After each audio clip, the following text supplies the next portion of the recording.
There's a new NBA champion, and it's a team from Toronto, Canada. Thursday, June 13th, 2019. We, the North, are now we, the champions. The Raptors, the 2019 NBA champs. Maybe you were watching on TV, surrounded by your friends and family.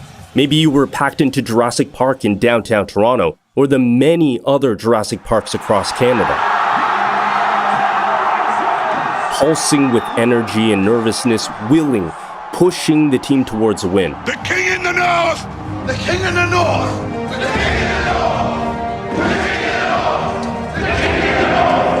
The king in the north! Me? I saw the championship game live in Oracle Arena in Oakland, rocking my favorite Raptors shirt and hat, in a sea of Golden State Warriors fans decked out in yellow. That's me celebrating the moment the Raptors won. And yeah, it's definitely a little embarrassing. I had tears in my eyes. But who amongst us didn't completely lose our cool? In Toronto, an all-night party broke out. Horns blaring, people climbing buses, an explosion of pride. But it's easy to feel the glory, one of the most iconic, memorable moments of civic pride Toronto has ever seen, and think it was always like this. Not even close. Because for years and years, the Raptors were not good, and in some other years, we stunk. But that's also what made the 2019 championship even sweeter. It turned a hockey country into a basketball nation. The basement dwellers became the kings of the North. So at the 1-year anniversary, let's relive that championship run one more time. Today, we're talking to Doug Smith, who covers the Toronto Raptors for the Toronto Star. And you'd be hard-pressed to find anyone who knows Raptors ball better than Doug. That's because he's covered the team since its inception in 1995, and he's still covering them now. He's going to take us through the years, the highs and the lows, and the best moments of the championship run.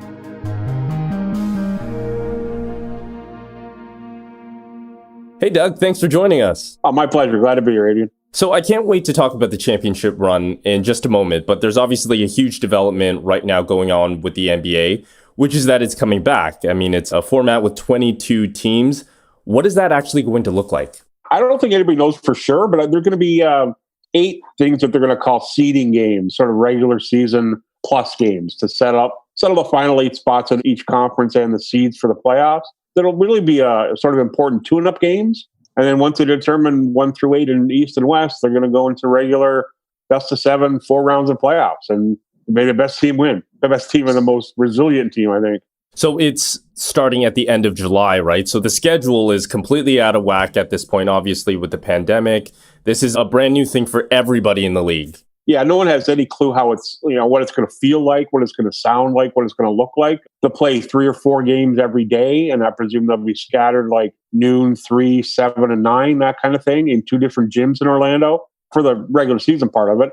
And the playoffs will probably be 2 games a day in 2 different venues, and they'll just sort of go through it from there. But it's an odd time of year. It's going to go to October 12th, could be Game 7 of the NBA Finals, which will mean a crazy turnaround to whenever they want to start the 2021 season. So there's that factor to look into it. It's going to be weird, and no one's ever been through it. So it's going to be very learn on the fly, learn as you go. Do you have any sense of what the players feel like? Are they ready to just be back at it? Do they have concerns about safety and what they're doing in Orlando? Don't think safety is a big concern, because I know they've been working lockstep with the NBA on testing protocols and staying in their own sort of bubble area.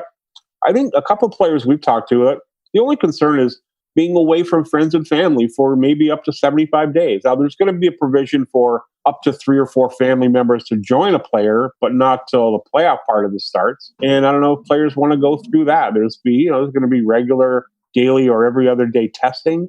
I think the players want to play, but I don't think they realize exactly what they're getting into, because once you go to Orlando, you're not coming out of Orlando until the season's over. Right. It's a bubble. It really is a bubble there. The team that wins the title could play 36 games in 74 days, which is a grind. It'd be a grind if there were flights involved. It wouldn't be that much of a grind because you're in one location, but that's a lot of time, especially for guys who've just come off of 3 months of being basically inactive. Basically extends a quarantine from 3 months to 6 months. How are the Raptors looking heading into it? I mean, third best record in the league, big winning streak earlier this year. I mean, they have at least a shot of going back-to-back, right? Oh, absolutely. I think the veteran nature of their team will help a lot. Their adaptability on the court is going to help because no one knows, injuries are going to pop up, muscles are going to get pulled, shoulders are going to get strained. They have a team that's very versatile, having gone through a very difficult regular season with all the injuries they had. So they're adaptable. And I think the experience of having won a championship is going to be a huge boost to them. Whether, it's not the same, obviously, but they've been through the 4 long series and the grind of what it takes to win. It definitely seems like this year's team, it's plucky, especially given how many injuries there have been, but it also seems like they have a different kind of swagger than people have generally seen from the Raptors. The one thing we've noticed, and I've noticed since October when this started, they know how to win. They know what it takes to win every night on the floor, and they figure it out as they go along. Some nights it's because they outscore teams. Some nights it's because they defend really well. They just figure it out as the games go along. And I think that comes from the experience of last year's playoff run. And it comes from the fact that, Kyle's 34 years old, Marc Gasol's 35, Serge Ibaka's 30. They've been around. Their ability to think the game is just as important as their ability to play it. So, I want to bring it all the way back to 1995, when the Raptors went from an idea. The newest, freshest, and hungriest look in the NBA. Ladies and gentlemen, the Raptors are born. To a real NBA team. You've been covering this team from the very beginning. What was it like in those early days of them playing in the Sky Dome, in those dinosaur uniforms? It was far more a curiosity than a thing. And I think for the first 15 or so years, what I used to tell people was they were a far better story than they were a team. Interesting guys. They had no chance to compete for championship, but it was an interesting story, and it was all new. It was new to the fans. It was new to the reporters. The opening tip. We're underway, and the Raptors win it. John Tabak brings it back to Damon Stoudemire, who will set up his offense, watched by Kenny Anderson. It was sort of new for a long time. There were sort of waves. The start of it was all unique, and wow, the NBA's here. They play music during the game. What is all that? No one had ever seen that before. Then we got into the Vince Carter era where they were a global phenomenon because of him. It was a lot of fun. The basketball part of it, they were some bad teams, some very bad teams early and in the middle, mid-2000s. But it was always a lot of fun to be around because it was a journey, and it was a new journey that a lot of people were on together. I know as a fan, as a kid who grew up here in Toronto, there's this sense of heavy disrespect, right? Like for a long time, we were seen as this backwater basketball market. And you know what? Probably in the beginning, that was sort of fair. I mean, playing basketball in a massive stadium. What was it like reporting in the league about them? Well, you tried to put it in the context of their relevance to the league, and there wasn't any early because they were an expansion team. And it would be the same in any sport. A new team is not going to get the respect of the other teams because they're new and they're thrown together and they're not very competitive. I think around the league, there was a fight to get some sort of respect and some sort of acceptance from other teams, other players, other writers, and I think it took 4 or 5 years for that to happen. I think the Vince Carter era around 2000, 2002, that really helped give them some significance in the NBA. And I think that's when the fans in Toronto started to feel, okay, we belong too, because the team and the players were being talked about in a positive light. That this was being seen as a real contender, that they were talked about as a real force in the league, that it was a place that free agents could potentially come to. When the Vince Carter era in 2000, 2001, all their significant free agents, Vince, Charles Oakley, Antonio Davis, Alvin Williams, Jerome Williams, the vast majority of the free agents in that team re-signed in Toronto in their first opportunity because they saw something here. It didn't work out. Carter at the buzzer. No good. And the Sixers hold on and advance to the conference finals. Then the team went in the toilet. And in the NBA, there's one thing that is absolute truism. If you don't win, people don't want to come here, wherever you are. And that was what sort of sunk the Raptors for that period of 2002 till 2007, that they just weren't any good. And that, there was no way they were going to attract free agents because the team wasn't any good. So you've seen some really bad years, some really bad basketball, covered a lot of it, covered some really great basketball too. And obviously the pinnacle of that was last year. I know hearing from fans that there was this sense of that they could not believe that this was a real championship run. What was that like, seeing it for yourself? It's funny, Adrian, because, when you're in it, you don't really appreciate it. You're working every day. I think there's like 75 straight days. So yeah, it's work. Yeah, it's actually, you actually have to write stuff that people are reading, which is a weird concept. But when you're in it, you're sort of immersed in it. But standing back 5 or 6 weeks afterwards, it was like, what an amazing feeling it was. It really was, it captured not just the imagination of Toronto and Southern Ontario, but of all of Canada. Mm-hmm. And I think the significance of that was kind of lost in the immediacy of it. But when you take a step back and look at it, you go, holy crap, all these Jurassic Parks from coast to coast. Basketball was really hitting a level that had never been experienced before in Canada. And I think was really important to sort of bring sports together in the country. They rallied around one team. It never happens in the hockey because Canadian fans hate Leaf fans, hate Canuck fans, hate Oiler fans. Yeah. And there's no one galvanizing team. And the way the Raptors galvanized all of Canada last June was phenomenal. And when you look at it, you think, man, that was a pretty significant point in Canadian sports history.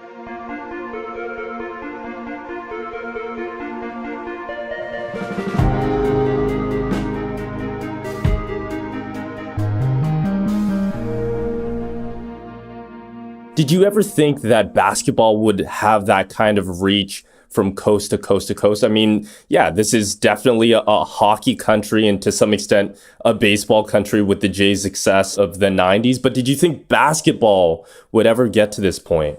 Maybe not to this point, but I was one of the few people, and I'm going to brag a little bit here. I was one of the few people back in the late 1990s and early 2000s who thought as Canada evolved, the sport of basketball would evolve. That the young people who were coming to the country in the mid-90s and early 2000s, they weren't going to grow up watching hockey on Saturday night with their dad.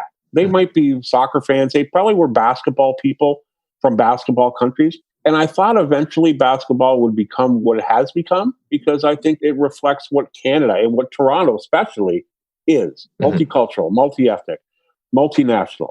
It's a sport that's very accepting and very inclusive.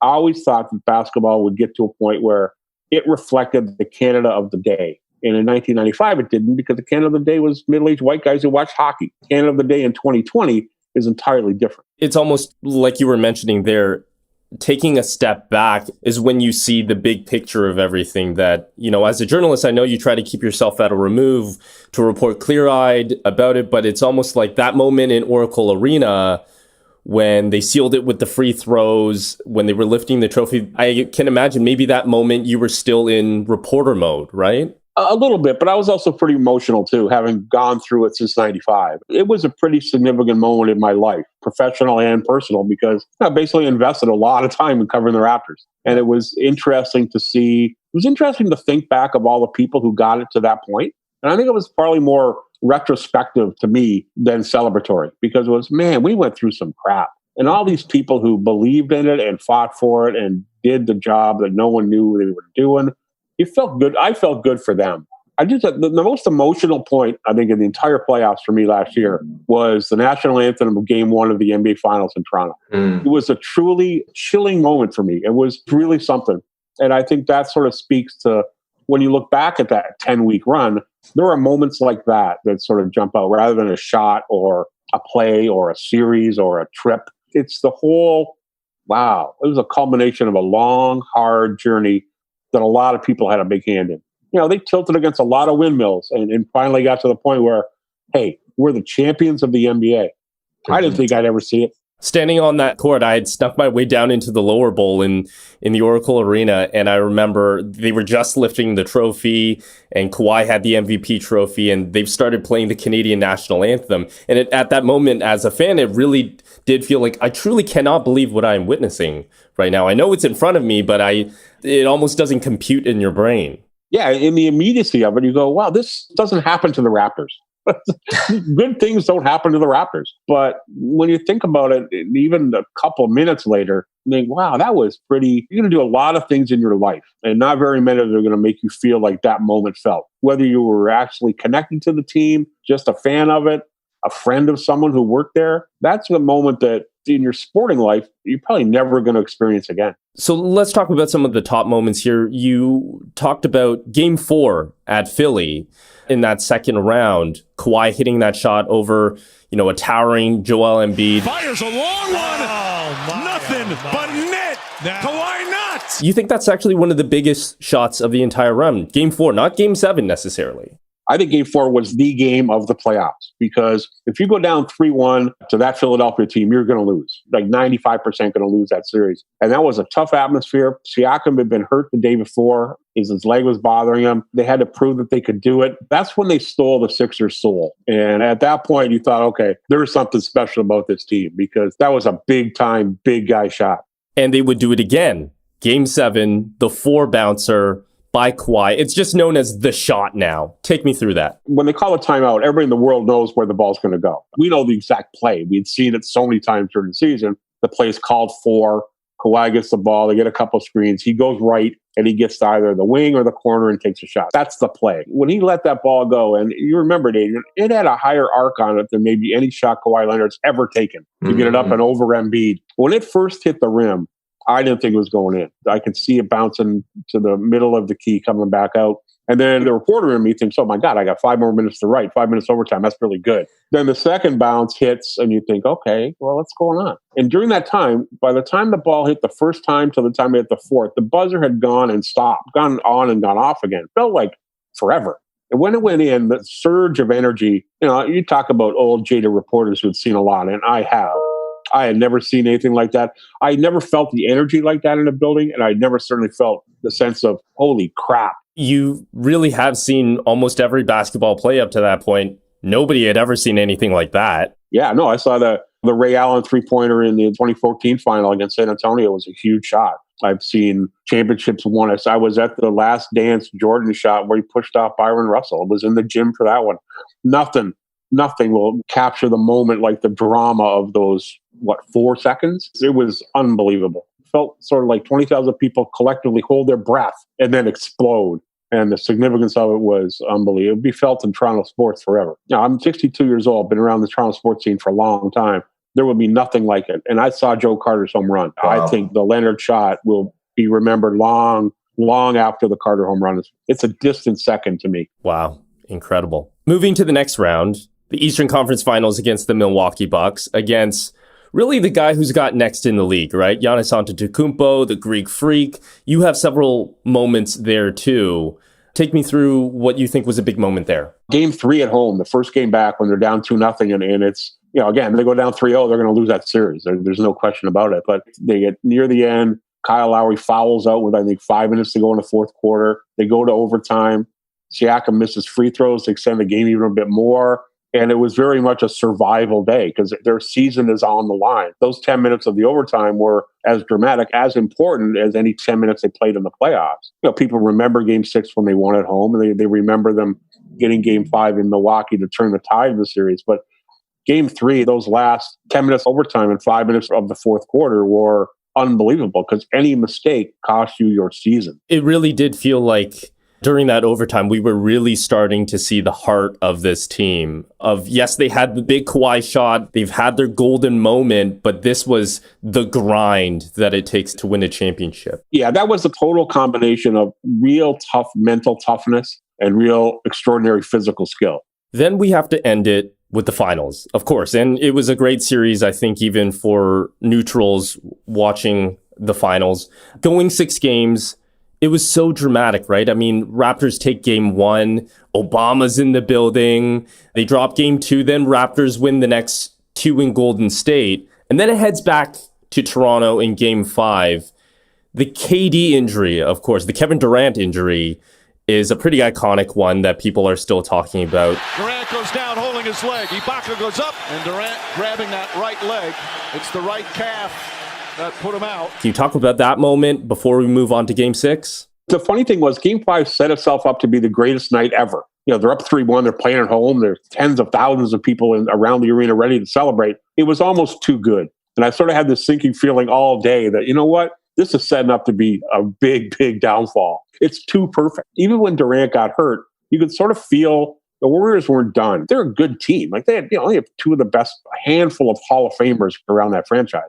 And I think it said a lot about their resolve. Like, you lose Kevin Durant, you're down 3-1, you're playing on the road. It's not going to be an easy day anyway. And you lose a guy in the first quarter. Wow. They could have folded their tents just as easily as the Raptors could have folded their tent in overtime in Game 3 against Milwaukee, but didn't. Shifting to Game 6 then, you did get back on that plane, flying back to Oakland against the Warriors' last game at their extremely loud building, Oracle Arena.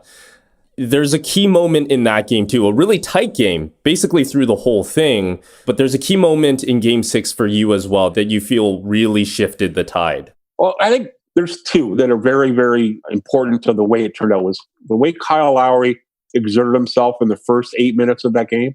He was absolutely taking control. And he knew it. And he was, I don't want to say selfish, but he knew this was his moment to put his mark on that game and that team and that series. And he did. He really set the tone. He really set the tone for the team. First 11 points for the Raptors. And it was very much, I got this. I got us. Kyle Lowry, what a start. And Lowry again. Kyle Lowry.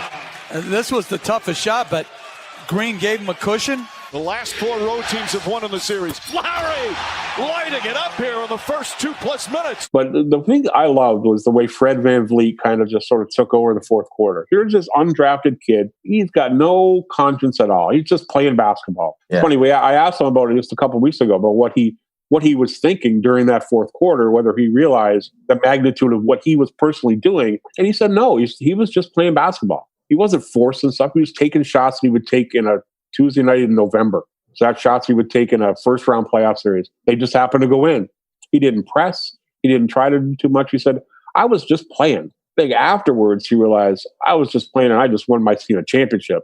Now, 12 points in the fourth quarter of a road game in a Game 6 of an NBA Finals, that's pretty extraordinary. VanVleet gets a wide-open look. Puts it in. Fred VanVleet. A huge three-pointer. 22 points off the bench. It speaks to his kind of mental toughness and sort of mental approach to the game, as he was just playing basketball and taking shots that he would take any time in any game in the season. You're talking about your unheralded kids, undrafted, believe in yourself, backs up Kyle, G League guy. It was nice to show that if you do work and put the time in and believe in yourself and are a good teammate and a good person, good things are probably going to happen to you. And they sure the hell did for Fred.